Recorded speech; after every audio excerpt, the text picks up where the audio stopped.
Ce chapitre sur les équations, on a vu donc comment résoudre ces équations-là.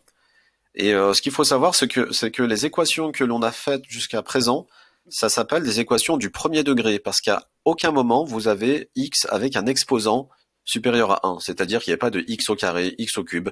Ça sera vu au lycée. Alors, on va voir ce qu'on appelle ici les équations produits. Exemple, Kim pense à un nombre et le note sur un papier qu'elle donne en secret à Léo. Ali pense, lui, à un autre nombre qu'il donne aussi en secret à Léo. Léo, il multiplie ces deux nombres, puis il annonce à voix haute « Je trouve 0 ». Quelles sont les possibilités pour les nombres donnés par Kim et Ali? Donc on a deux nombres, on les a multipliés entre eux, et à la fin on a trouvé 0. Qu'est-ce que ça signifie? Ça signifie que si on appelle A le nombre donné par Kim et B le nombre donné par Ali, ça signifie que A fois B égale 0. Et vous le savez, lorsque dans un produit, dans une multiplication, lorsqu'on trouve 0, ça signifie que soit A est égal à 0, le nombre donné par Kim, soit le nombre donné par Ali était égal à 0. Puisque à chaque fois qu'on a un 0 dans un produit, cela donne 0. Eh bien, A fois B égale 0 s'appelle une équation produit. Voici à quoi ça va ressembler. Regardez l'exemple 1. Vous avez x plus 7, facteur de, multiplié par 2x moins 4 égale 0. C'est une équation produit parce qu'on a un 0 après le égal, et on a un produit juste avant, entre nos deux parenthèses. Donc, grâce à cette règle-là que l'on vient de voir, lorsqu'on a un élément fois un autre qui vaut 0, ça signifie que l'un des deux est égal à 0. Eh bien, qui joue le rôle de A ici? Qui joue le rôle de B? Eh bien, ici, A est égal à x plus 7 et B est égal à 2x moins 4. Donc, si tu veux résoudre cette équation, il va falloir dire que c'est une équation produit et que donc on a x plus 7 égale 0, ou bien c'est la deuxième parenthèse qui vaut 0, c'est-à-dire 2x moins 4. Et là, vous tombez sur deux équations, c'est-à-dire qu'on aura donc deux solutions. Alors la première, elle est plutôt simple, regardez.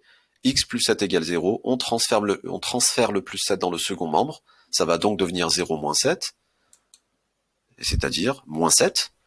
Ou bien, que doit-on faire ici pour 2x moins 4 égale 0? On se débarrasse d'abord du nombre le plus éloigné du x, donc 2x, on les laisse tranquilles ensemble. Moins 4 va devenir plus 4, 0 plus 4 vaut 4. Et enfin, on se débarrasse du fois 2, c'est-à-dire on va diviser par 2. 4 demi égale 2. On obtient donc deux solutions qui sont moins 7 et 2. Et regardez comment on écrit. On met S comme solution égale, on met des accolades, pas des crochets, attention, les crochets c'est une autre signification, on en parlera plus tard. Moins 7, point virgule 2. Les solutions sont moins 7 et 2.